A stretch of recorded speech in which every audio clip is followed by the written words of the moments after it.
So now we're searching for the magic frequency.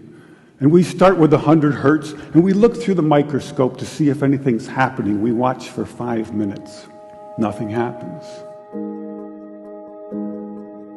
We try hundreds and hundreds of frequencies, if not thousands, until we find the magic combination. Because we believed there just had to be a better way.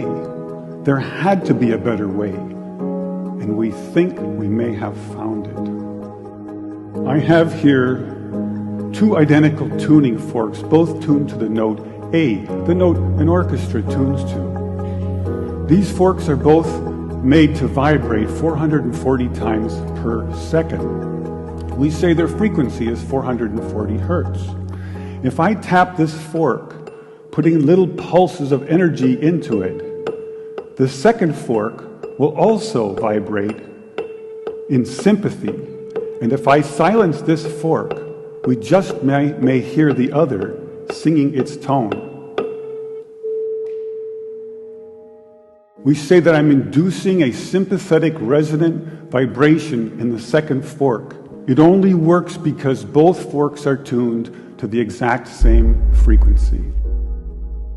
Now, many of us have seen this very charming young man on the internet who shatters crystal glasses with his powerful voice. But if you watch him carefully, you'll see that first he taps the glass with his finger and listens. The glass sings its natural resonant pitch. Then he takes a deep breath and sings a loud, long note. He induces a resonant vibration in the crystal glass. The vibration grows larger and larger and larger until the glass is shattered. On the other end of the scale, we have a giant bridge made out of concrete and steel, a suspension bridge, the Tacoma Narrows Bridge. Cars and trucks and buses are going over it every day. And unfortunately, where they built this bridge, there was a steady wind blowing across it. And one day this wind induces a small vibration in the bridge, hardly noticeable. But the frequency of the vibration matches the resonant frequency of some part of the bridge. And the vibration gets larger and larger and larger until the bridge collapses into the river below. A destructive resonant frequency. So on one end of the scale, we have a giant concrete and steel bridge destroyed by resonance. And on the other, we have a small crystal glass shattered. So maybe we could shatter something even smaller, something really small, something you would need a microscope to see. Maybe we could shatter a living microorganism. So maybe we could change a biological living liquid crystal with a special electronic signal. But in order to do that, we would need some kind of device. So we search the US patent database, and we find this invention by a physician, Dr. James Bear of Albuquerque, New Mexico. It's called a resonant frequency therapy device, and its purpose is to induce a resonant vibration in a living organism or cell. If I put in, say, 100 hertz, out will come 100 pulses per second. If I put in 200 hertz, we'll get 200 pulses. So now we're searching for the magic frequency.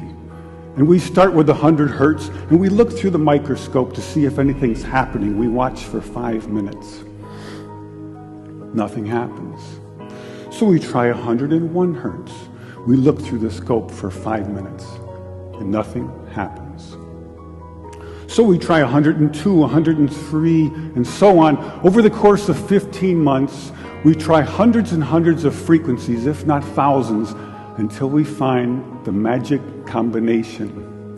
The answer is you have to have 2 input frequencies, one low, one high, and the higher frequency must be 11 times the lower. It's what we musicians would call the 11th harmonic. And when we add the 11th harmonic, we begin to shatter microorganisms like a crystal glass. These are the first videos taken. We showed these videos to our friends in the biology department. They said they hadn't seen anything quite like it. Seems to be a new phenomenon. These organisms are being shattered by our electronic signals. We now know that cancer is vulnerable between the frequencies of 100,000 hertz and 300,000 hertz. So now we attack leukemia cells.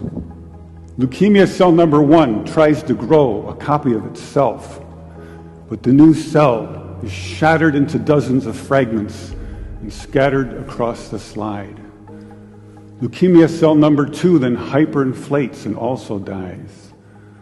Leukemia cell number 3 then tries to make another cancer cell. The new cell is shattered and the original cell dies.